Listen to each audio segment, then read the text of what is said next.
what do you call your next door, the wife of your husband? You know, the other wife. What do you call them? The sister, the wife-in-law.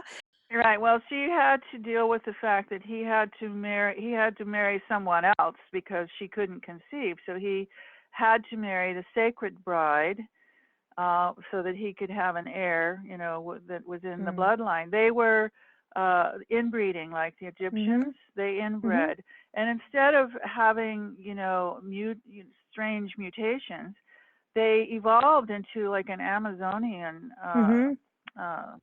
heights. He was like 7 feet tall. She was over 6 feet tall. It was very common for these people to be very, very tall and very, very athletic.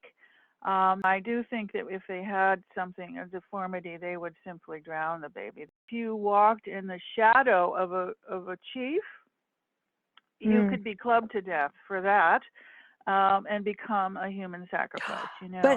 But Wai-nani did have to walk in rough.